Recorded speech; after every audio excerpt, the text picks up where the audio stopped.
Welcome everybody to our Amud Yomi Shiur Maseches Bava Metzia Daf Samechei Amud Beis. This year is Leilun Yishmatov Imorim Nachem Ben Akiva Rus Bas Sholem So Bas Moshe Lafos Viva Bas Tvoiro. Welcome to everybody here. Yeah. Come take your seats. And also welcome to our Torah Anytime viewers and to YouTubers. Everybody is welcome. Everybody can ask me questions in akiva1971@gmail.com.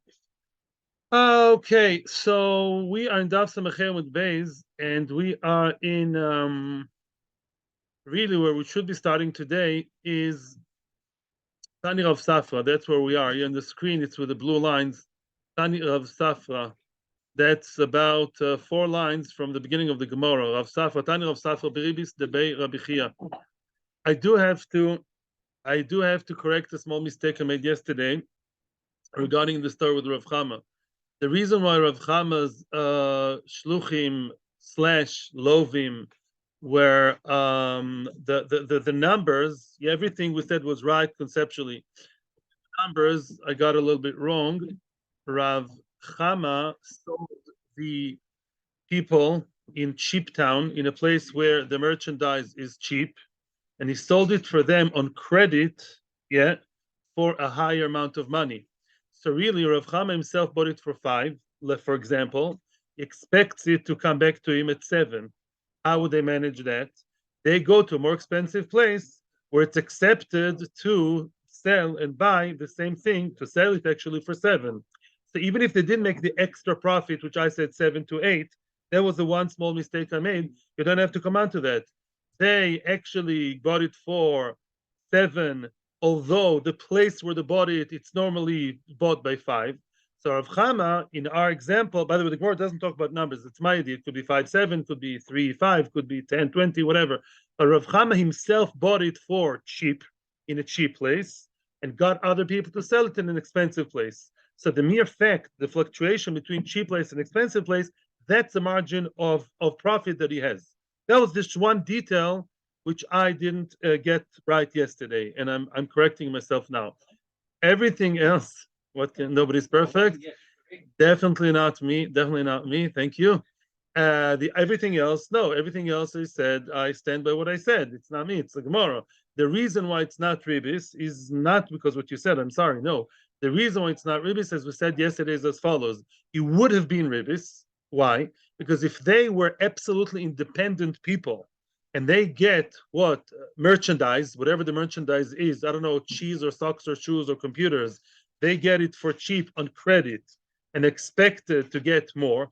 When they get it in cheapy town, it's worth 5. Everyone else buys it for 5. They're expected to bring him after getting credit. Credit is like halva. They're expecting to bring him, let's say 7, like the expensive. That's ribbis. Not ribbis d'oraisa, but that's ribbis of a sale. I'm giving you on credit 5, come back later with 7. That's it could be even d'oraisa, by the way. I'm not even sure it's the rabbanon, because it's a sale / milva. Some Rishonim doubt this whole business that they say sometimes the sale can also be d'oraisa. The only reason there would be ribbis. The only reason why it's not ribbis is a very, very, very shticky thing that Rav Chama did in his halacha. He said at the beginning of the journey, until you actually sell it in expensive town, in a richy place for 7, until then you are my shluchim. So you're not borrowers, you're working for me. You're like the tentacles of the octopus. You're just my long arm, that's all. And therefore, when will you be independent and lovim? After the 7 or 8 or whatever, after the profit is in your hands. And then there's no ribbis. You borrowed from me a delayed loan. Yeah, you only borrowed from me and became the loivim after the high price was given to you in Richie Town. And therefore, then there's no problem with ribbis, because all the way back to Rav Chama, they're bringing him how much? 7. How much did they really borrow? 7, not 5. Because when they got the 5 from him, they were not borrowers, they were shluchim. They were like his long arm. I can't lend myself money. They're shlichim, shlucha shaladim kumaso. Right? Afterwards, when he turned into 7, at that magical moment, that's when they became the lovim. No problem. They borrowed 7, and you know how much they're bringing back to him? 7. 7 is equal 7, I think. That's not ribbis. I would stop here. We have a lot on our plate today. Any other questions about this? I'll be welcoming you 10:25 or online. Right, that was my mistake that I said we're kilo 2 levels. You don't have to come on to that. That was, I agree. Yeah, thank you. In other words, I made a small mistake regarding the levels. It's, in other words, he gave them something worth 5. Right. No, true, but that was the story. He gave that to them in a cheap place where it's worth 5, and he gave it to them something which here is worth 5. He said, go sell it another place and bring me 7. That's all. But the concept is all the same. That's their business. That was also right. Now, which profit did they make? Are they freirim, as we say in Hebrew? What did they gain? They gain other things. They took the 7 and did other business with that. That's their business. Hey, Chavrusa said maybe they got some chicken and they laid eggs meanwhile. I don't know. That's kasha for myself. It's irrelevant. How they made their own profit is none of our business. Excuse the pun. Let's leave it at that for now, okay? And because we are very much in the middle of another business here. Tani Rav Safra, but clear? Yeah, okay. I mean, clear the pshat. Okay. Tani Rav Safra ribbis-wise Rabbi Chia. Rav Safra was learning something. Yeah, you have it, Amud base in ribbis-wise Rabbi Chia, in the brises that were taught in Rabbi Chia. Rabbi Chia and Rabbi Shia were the two masters of brises, and Rabbi Chia had a whole bunch of brises that he taught regarding ribbis, and Rav Safra was learning those brises. And he goes as follows. Omim. What are we talking about over here? Remember the Mishnah from yesterday? We said that we're learning here about what? Delayed sale. A sale that takes stages, okay? If I sell a house, there are 4 different variations on that theme, 4 different plans, payment plans. Each one may or may not have possible problems of ribbis. Sometimes sheshnehem mutorin, both of them are allowed. What does that mean? Which means sometimes when there's like a sale in installments in process, then sometimes both buyer and seller are allowed to eat the fruit of the field. Let's say selling in a field, okay, is allowed. Both of them are allowed to eat the fruit of the field in the interim period. For example, let's say the process of selling the house starts in Adar, Tafshin Pei Gimel, and will finish in Elul. Yeah, Tafshin Pei Gimel. Let's say, for whichever reason. There are 4 different ways to do that. So now, between Adar and Elul, who reaps the benefit? Who eats the fruit? Who rents out the 5 million house in Yerushalayim? Who gets it? Sometimes both are allowed to benefit from it, the buyer and the seller. Sometimes both of them are not allowed to enjoy and benefit from the fruit of the field, neither seller nor buyer. Case number 3. Sometimes the moicher, the seller, is allowed to stay there and get the fruit, and the buyer is not allowed to. And sometimes the buyer is allowed to benefit from the fruit, and the seller is not allowed. If you don't understand why, the Gemara is going to explain everything right now. Says the Gemara and continues into the explanation of Rove. Rove the Amoira says as follows. Ani Rove Basrei. Rove now basically continued and replied and explained after of Safra what are those 4 cases? What are the 4 options? Pe'omim shishne mutorin. Case number 1, you have it in your charts, by the way. Yeah. Pe'omim shishne mutorin. Yeah, case number pe'omim shishne mutorin. Okay, and okay, what's pe'omim shishne mutorin is like this. Okay. Pe'omim shishne mutorin. Case number 1. Pay as you go. Yeah. Sometimes they're both allowed to eat from the fruit. What does that mean? The agreement was, as long as you pay me, let's say I have a 5-room apartment in Yerushalayim and it's worth 5 million, let's average it by what? Each room is worth 1 million. And you pay me slowly. Every time you pay for one part of the apartment, you get the ratio, yeah, of that house. You get 1/5 of the house. You paid me 1 million in Adar, you get the kids' bedroom. You paid me another 1 million in Nissan, you get the master bedroom. A 3rd one, you get the kitchen. The 4th one, the dining room, etc. So then, who should not eat from the fruit? They can both eat from the fruit. Why? Says Rashi, each one can eat from the part that he bought, which means, let's say you are the full, not let's say you are, you're the full owner of 1/5 of the house. come in. You're allowed to live there, rent it out, get the fruit, do whatever you want there, dance hula hoops over there, whatever you want, etc., etc. You get bit by bit. But the part that you didn't yet buy belongs to me, the seller. That's actually very easy. Yeah, the salami system, you get bit by bit. That's the easy part. That's case number one. Now, okay, now let's continue in the Gemara. I'm getting a bit mixed up here with the screen sharing. Okay, so now says the Gemara, what another thing? Let's hit inside the Gemara. Okay, okay. Now comes the Gemara. Well, yeah, 1 second. Yeah, he told him, back to the Gemara,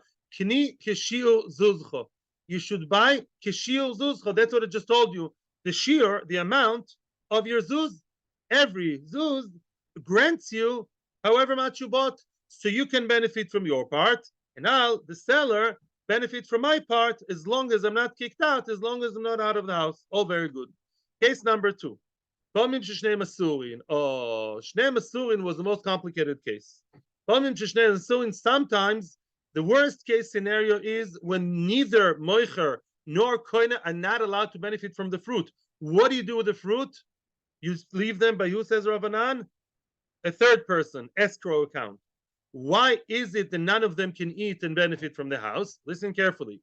The Omerle says the seller to the buyer, Lechi Maisis, when you bring me the final payment in Elul, you start paying nice and slow. You pay, let's say, now in Adar, and your final payment will be in Elul, yeah, in 6 months from now.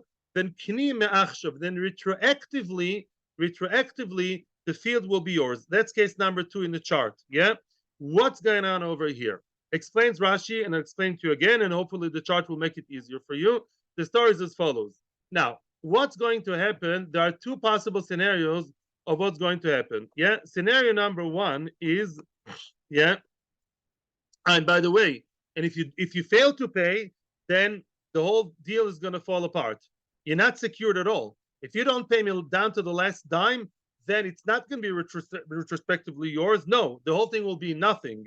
And then the money, the first payment I got to, I'm the seller all the time. I got to me the first payment, it will be retroactively like halva. It was a loan. Because meanwhile, I used it to buy all my Pesach stuff. I'll have to give it back to you because the deal just fell apart completely. So now, scenario number 1, the chart is the best, yeah? The buyer came up with the money, the property is really his. Who's not allowed to eat anything then? The seller. Why?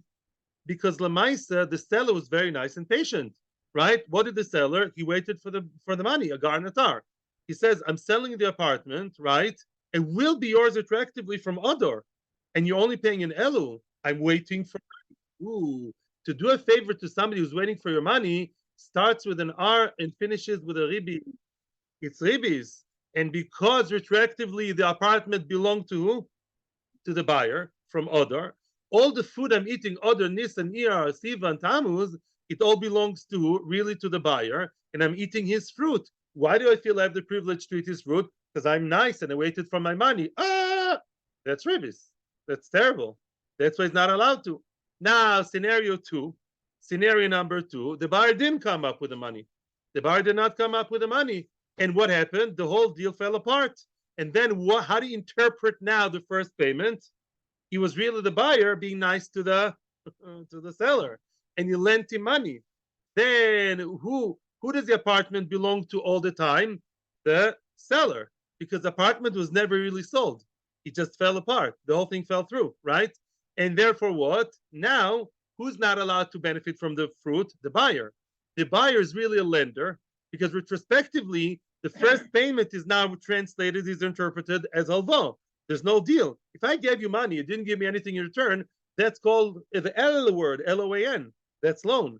And therefore, what's going on over here now? You, the buyer, are the lender. You're sitting and eating from the land that really was found out to be the seller's. The person who's nice and giving money for him to benefit from the land of the underdog, of the one who benefited from him, bad news. And that's why we say, but now comes the chiddush, that although there could be a good scenario, right? For example, what would be if the deal fell through, then the seller would be able to sit there, let's say, right? let's say the deal just fell apart. He didn't come up with a payment. The seller would be able to sit in his own apartment and just live there. We'll say no. Tzad echad beribis is osir. The seller cannot benefit from the fruit because maybe the deal will fall apart, and then maybe in future we'll know retrospectively that it wasn't your house you were sitting; it was his house. And because we're not like Rabbi Yehuda, we believe tzad echad beribis osir. The whole thing is forbidden. So both seller and buyer in any scenario, any situation here in plan 2, not allowed to live there. Because there's always the maybe that you may end up at the end of this, at the time, being the malve. As a malve, you're not allowed to sit in a land that belongs to the other side. Let's continue now. Okay, let's continue. No deposit. There was a first plan. There was a first payment. It was a first payment. Yeah, there was a first payment, but that's only first out of a few. Only if you pay me everything, then it will be yours retrospectively. If you don't pay me everything, just half or down to 90%, then the whole thing will fall apart. That's two. Now, okay, we'll go back to number 2 anyways. Now, that's case number 2. Back to the Gemara. Back to the Gemara. Omim, case number 3. Moicher muter velokeach osur. Sometimes the moicher, the seller, is allowed to live there, and the buyer is not allowed to live there. One side. Why? What would be the case? The Omerle, and that's an easy one. Lechimaisis kni. He says like this. Listen, mister. No funny business by me. No. You come and give me the very, very last dime. Until you give me the very, very last dime, yeah, up until that point, no retrospective, no shmotective, no nothing. It's absolutely mine, says the seller, until you pay in full. You pay in full at the end of Elul, and then and only then it will become yours. Which means right now there are no questions. Right now, who is the owner of the place? Only the seller. The seller is the owner. Therefore, the lokeach is not allowed to live there now. He's not allowed to benefit from it now. Why? The lokeach cannot. The lokeach, as soon I'll prove to you, is like the lender. By the way, this chart is not updated. I have a better chart that I'll show you. I'll send you today. I saw a new thing in Rav Fisher's Sefer and Nachronim. They explain it better. They say like this: the lokeach really, yeah, actually is like the lender here, because the lokeach already gave money. The lokeach gave money, the buyer, and he's waiting. And he's waiting for his what? For his apartment for a long time. You may say it's only a deposit. It's a good question, but Lamaisi, we view it as a loan. We view it as a loan. And therefore, who's the nice guy? I lent you money. You're enjoying my money now, Mr. Tough Seller. Only when you come with the last thing, I'll give you the apartment. I gave you one payment, maybe another one. Not me. The lokeach says to the seller, excuse me. He says to the seller, what? I gave you the money, which is now a loan. Whether I will or will not continue with the deal, I gave you a loan now. Oh, you gave Ki'ilu a loan to the seller? He can't live in his house because the lender can never benefit from the house of the seller. The sheikh and the seller, even if whichever way you view the seller, he's living in his own house. He's living in his own house, right? Okay. Third case is the case in what? It's for sure owned only by the seller. The seller got already money so far for nothing. So the buyer kilu lent him money. The buyer cannot live and get the benefit of a malve from the land of the love. Very simple. I broke it down in the chart, even without the break it down. It's very, yeah. The seller can in his own house. We're now in the seller can, the buyer cannot, for sure. That's a third case. Fourth case, Baruch Hashem. Fourth case, now, Pe'omim, yeah, Pe'omim, fourth and last one, Shalokeach muter umoicher osur. Sometimes the lokeach, the buyer may live there and the seller may not live there. When is that? That's very common today, as far as I know. Actually, I'm not sure. The Omer Lay says the seller to the buyer, I'm a generous guy. You gave me the first payment, the down payment. The house is fully yours. However, case number 4, the zuzim, the last payment you still owe in Elul, is a loan. As if I'm lending to you, I'm being flexible, and you owe it to me. I'm not a friar. If you don't give me that last payment, then what? I'll take you to BSD as a separate loan. But Lamaisa, that last installment is not me'akev, is not conditioning the fact the house already belongs to the lokeach. So it's also a clear-cut case. The house definitely belongs only to who? The lokeach already. First, it's written under his name, what we call in Israel the tabu. It's registered under his name for every purpose. He owes money to the seller. He owes money for all kinds of reasons. Money for Shalach Manis campaign of the shul. I don't know what. Elamai. So now you tell me who is not allowed to live there. Who's Mr. Nice Guy who's actually like a lender? What? The seller. The seller is not kilo mamish lending. The seller may not live in a place which is also definitely belonging to the buyer. Mimela, the fourth case is clear. We got all four cases clear. Now, case number 2, which was the shticky case, the Gemara comments on that, and then I'll hear questions too. Man tanish masurim. Who's the one who believes in case number 2? You can look in the chart if you want, or not in the chart. Case number 2 had what? There's one potential scenario of ribbis from the both of them a potential in future where the malvehet or the lovehet, right? True? Think about it. Case number 2 is what? Again, we said case number 2, this is happening in installments. If you pay me the last installment, then retroactively will be yours. If you don't pay me in future, then it was always mine and it was just a milve. Right? So the two options here, who's the malve, who's playing malve, who's playing loive. But lemaisa, it's ribis tzad echod. Why is it that both are also to live there? We're not sure there will be ribbis. Let me present you another tzad here. What would be if which I already told you before, now I'll say it slower.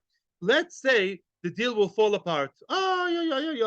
Deal fell apart, and really the house kept being the old owner, the seller, it kept being his, and really what? There was just a loan. The first payment, effectively, is what? Just a loan that he has to give back. Is there a problem for the seller to live there? No. The malve is the buyer. The loive can always benefit more. The borrower is allowed to benefit more. So the mice, we have a one-sided thing here, right? Again, I'm repeating to accentuate it. If the seller keeps living in the house, well, 50% the deal will go through, and then it will what? It will not be a problem. I'm living in a house. What do you want from my life? And I took a loan. A borrower is allowed to benefit more. Why is it a problem? 50%, the deal will fall apart. And then what? And really, excuse me, the deal will really go through. The deal, if the deal will fall apart, and then really the money was just borrowed by who? By the malve, then the malve cannot live there. So the malve himself is 50-50. We said 50-50, we don't like it. We say even if there's one chance, one option out of the two that there's ribbis, it's already osur. That's what we call many times before tzad echad beribis. We start a plan that's like that, like a fork in the road. It may end up ribbis, may not end up ribbis. Yeah. So then we say it's not allowed. Says the Gemara, keep reading. Omar Ravuna, Bred Rav Yeshua, Deloik Rabbi Yehuda. That line of thinking does not follow Rabbi Yehuda. Why? Rabbi Yehuda said, and he said many times, Omar, he said, Sadecha beribis mutar. So Rabbi Yehuda would allow both buyer and seller to live there. Because if you really cheshben ois, if you really calculate all different options in case number 2, yeah, scenario 1, who is not allowed to live there? One guy. Scenario 2, the other one.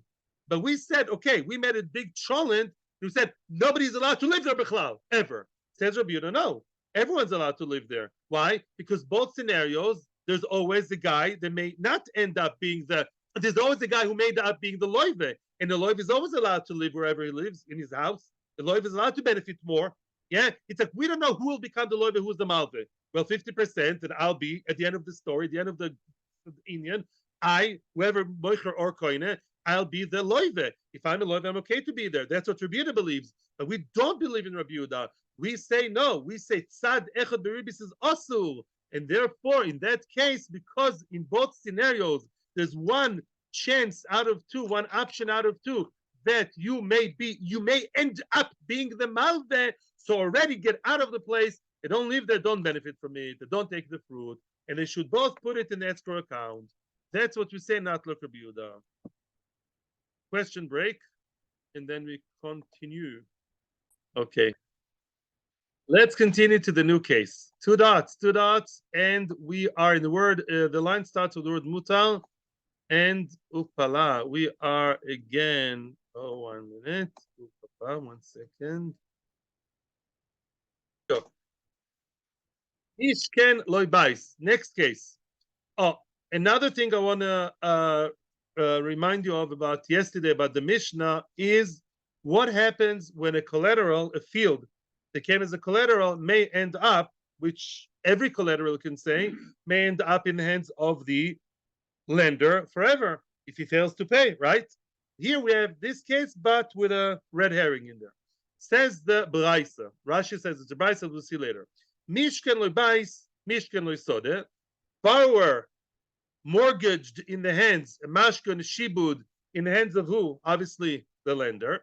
The Omer Loi, he told the lender, listen, excuse me, no. The lender says, the Malve says to the Loive, let me stay with the Hebrew. The Malve says to the Loive, if you ever want to sell them, even after it's all done deal, let's you give me back the money. Get what I'm saying? Let's in 10 years' time, remember me. Whenever you want to sell them, which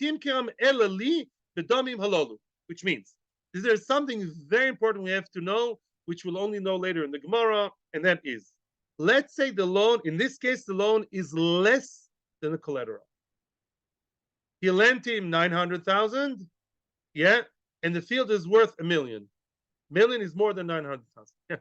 Now, and he says like this. Now, the collateral, if it's just mitzad staying in my hands, then what? You can't take the entire field, right?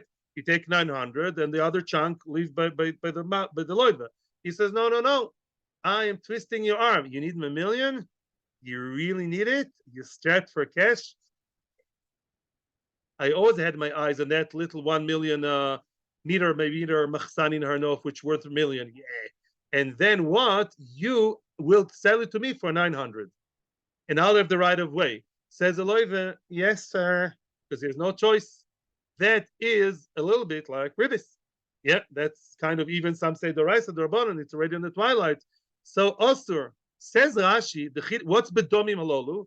Let's say even ups the price. He thinks he's being nice, the Malve, who's twisting his arm, and he says, you know what? And 900,000 is the loan. I'll even add 50,000. Yeah, but still less than the actual price of the house.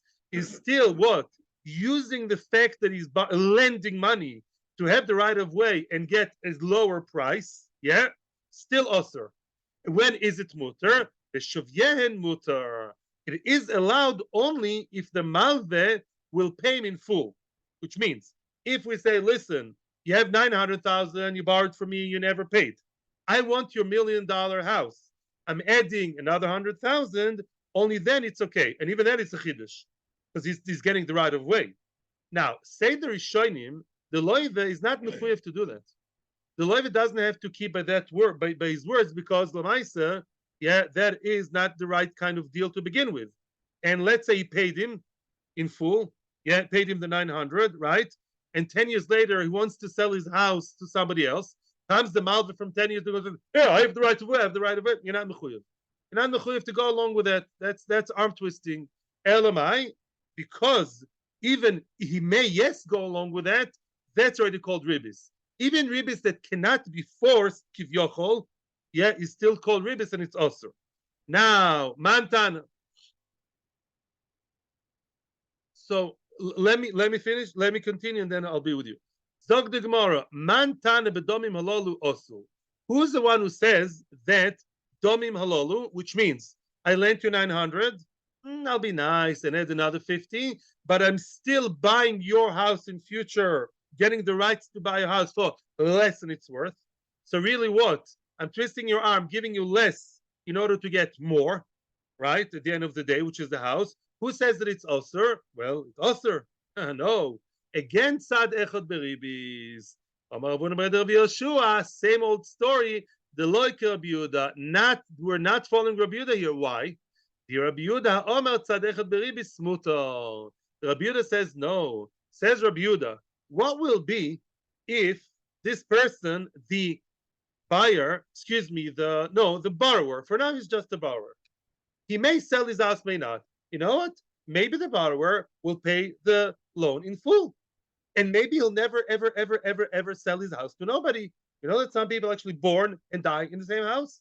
He'll never sell his house. He bought it as a young couple. He's very happy in Ramah 55, and he's there for the rest of his life. So ribbis will never become, never more.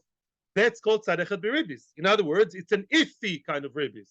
And you're now strapped for cash. You may sell your house in future. Sell it to me. I'm the nice guy who now helps you with the 900,000. Sell it to me for 900,000 or a bit more, but less than million.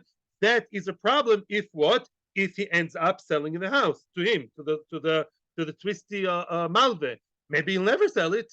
So maybe even lakula alma, even lafi the malve, maybe never, ever, ever the ribbis will never happen. That's called tzadechet beribbis. You have that flow chart of one side may end up ribbis, one side may not end up ribbis. Who's we? Chachomim, the mainstream Rabbanon, Tanakama, called what?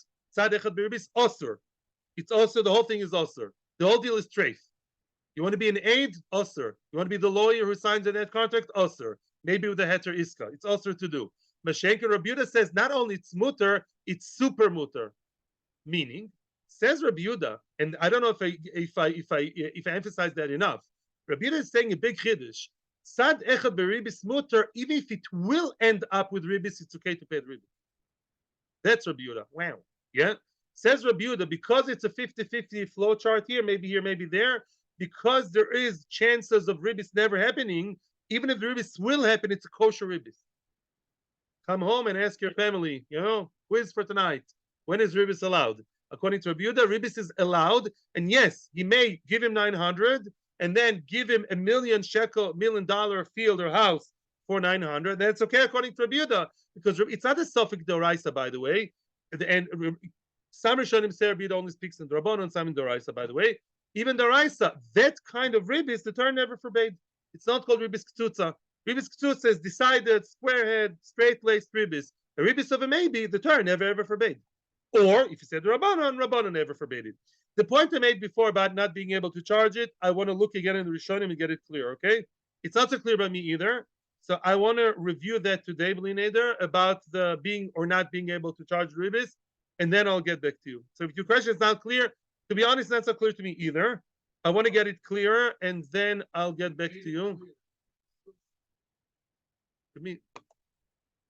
Okay, weiter.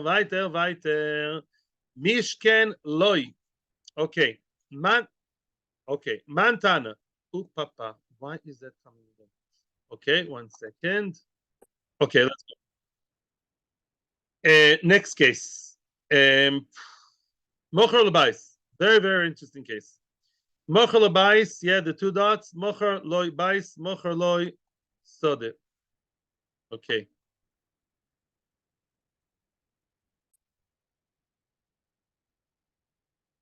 Okay. Next case. Mocher loy bais, Mocher loy sode. A person sold his friend a house or a field for the full price. The house is worth $1 million, and what happens then? Gave him $1 million shekel, all good. However, the Omar loy, yeah. Okay.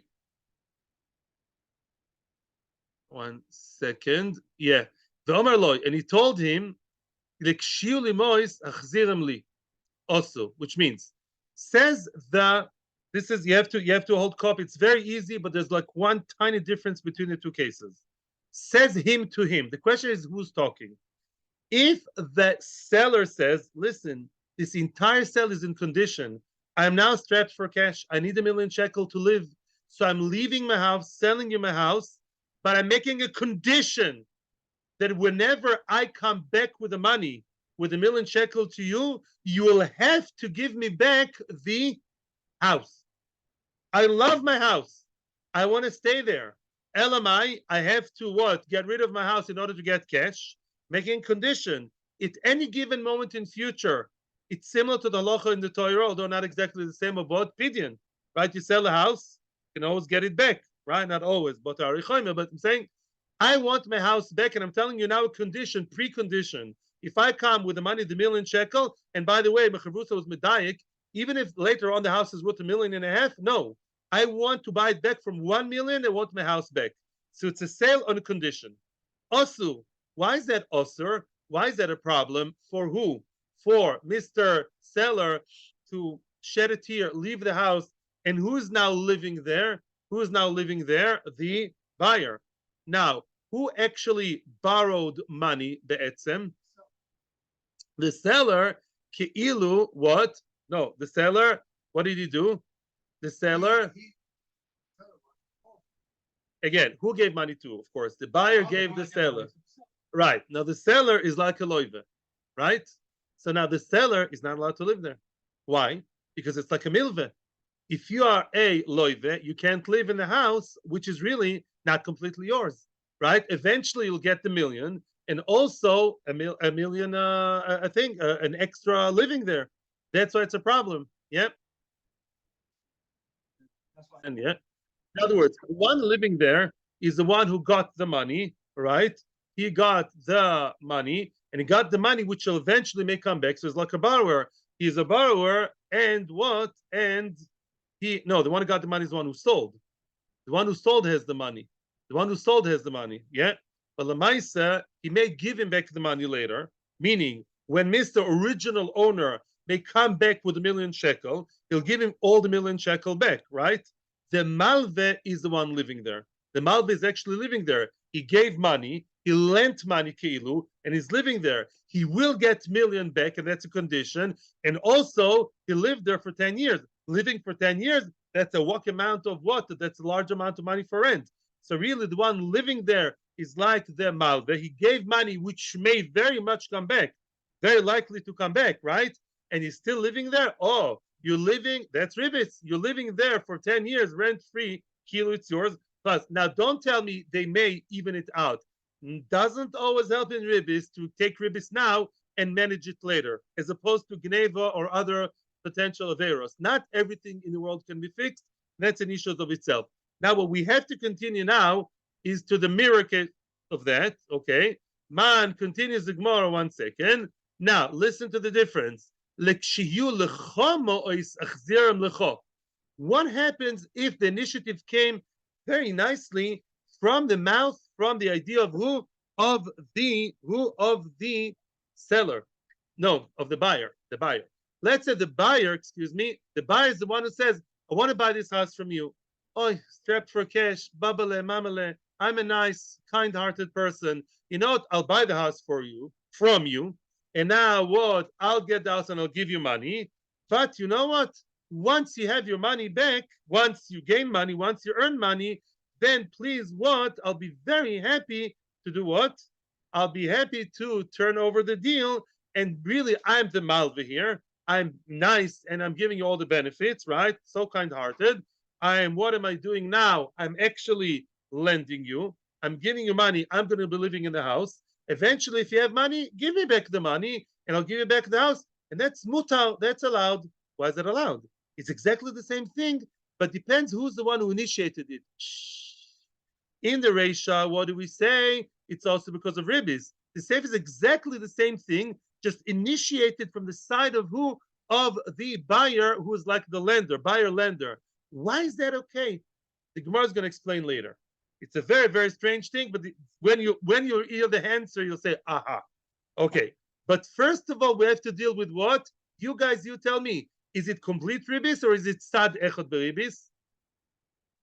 Sad echad beribis. Right? Maybe he'll never have the money back. Some people just down and out for life, lo leinu, right?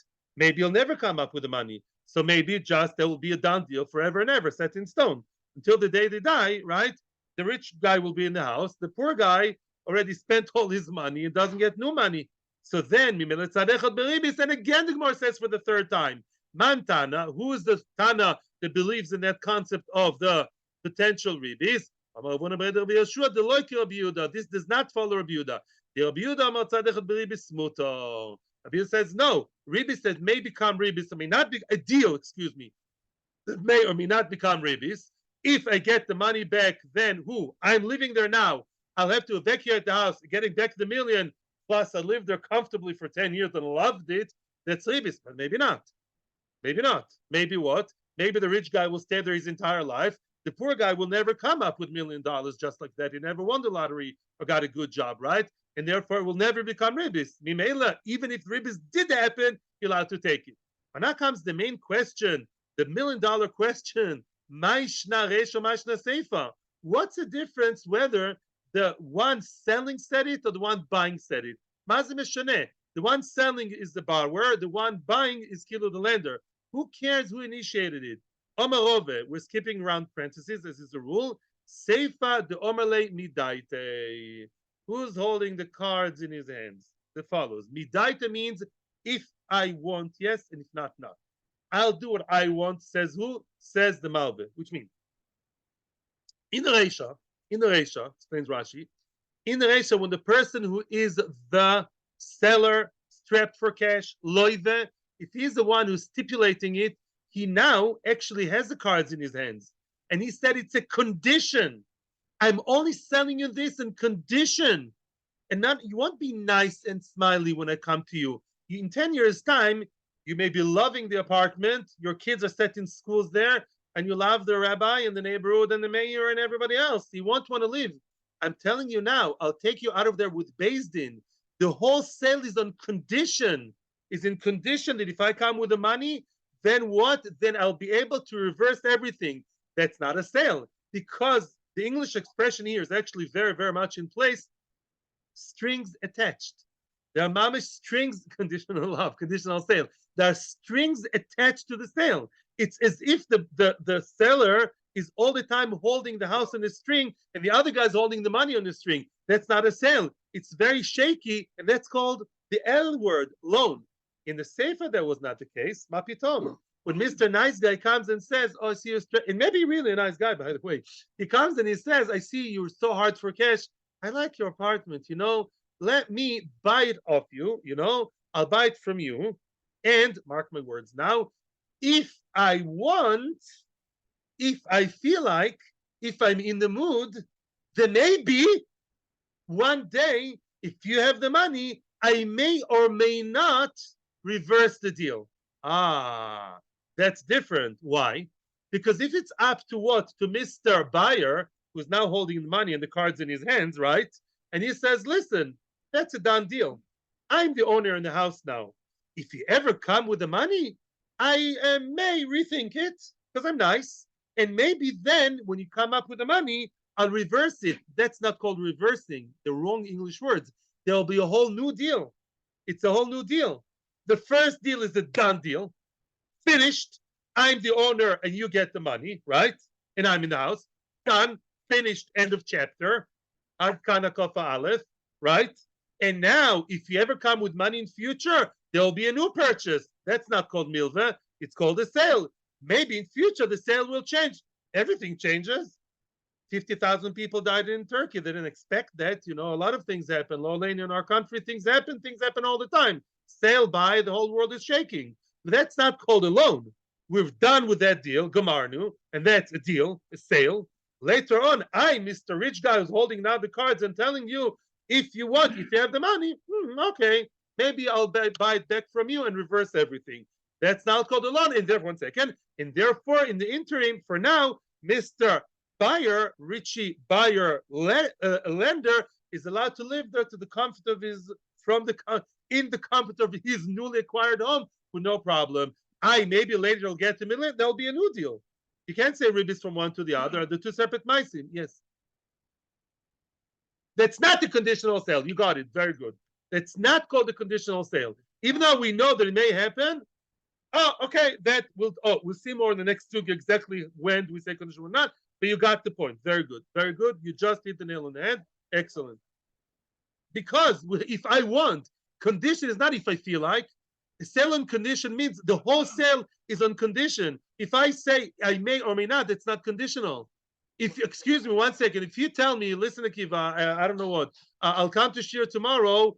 I prefer to come to Shiur tomorrow if you wear a tie. But if I don't wear a tie, you'll still come. It's not called a condition. It's a preference.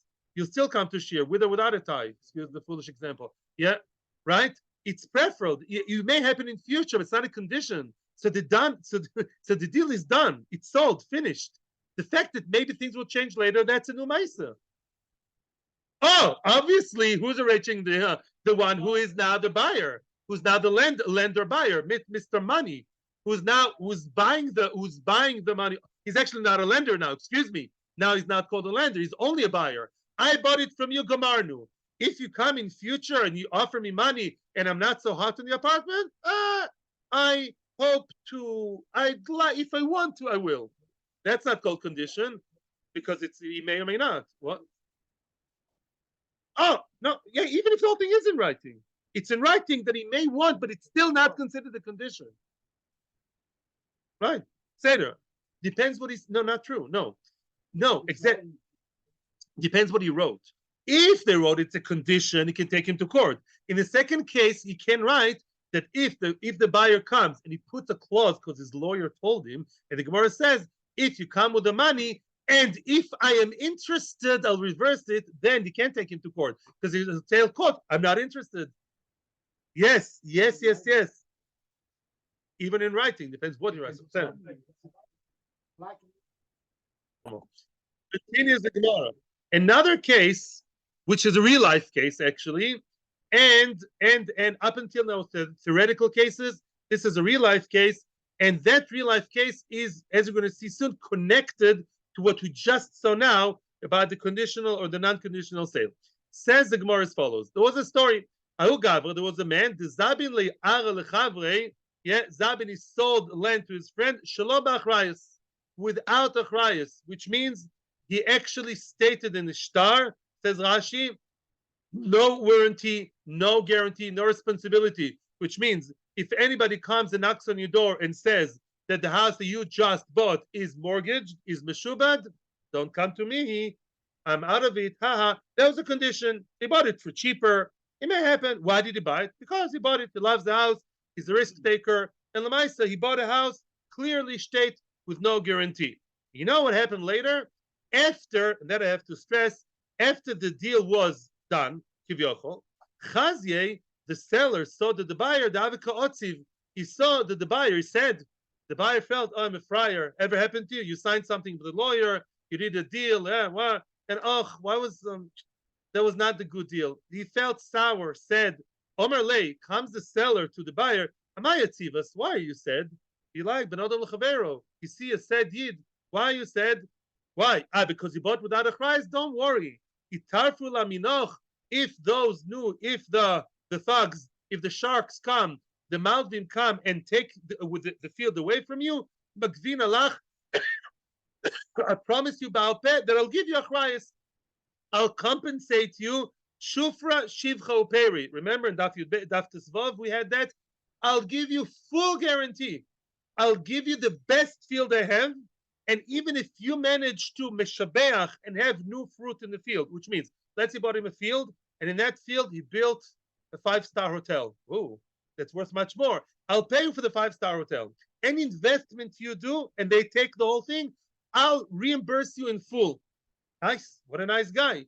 When he was in the lawyer's office, then what? He was a taffy, and when things were really written, what did he say? No guarantee, baby. And then when he saw that he was sad, he said, don't worry, amigo. Don't worry, all will be well. And if there's any problem, you can always come to me. Amar Meimar says a Meimar about this behavior, and soon we'll see why. Says a Meimar. Now the question is the real warranty or not? Is the real achrayus? Says a Meimar that's betumi mili be'alma. A Meimar says that I lost the place. Yeah, a Meimar says it's just empty talk. He's just trying to feed his sad feelings, to feed his heart. Lefatem is to feed. He's trying to feed him with nice words, but it's not real achrayus. And tomorrow we'll see why. He's only feeding him tanchumim. He wants to console him, make him feel better, but it's not real achrayus over here. We're going to see tomorrow why, and we're going to see a Tosfos tomorrow, Metzia Hashem, and we'll have a beautiful weekend, Bezos Hashem. And thank you very much. Thank you to all the Torah Anytime viewers, YouTube, and everybody else. Everybody here. And I hope to come with the time. Thank you. Call to bye.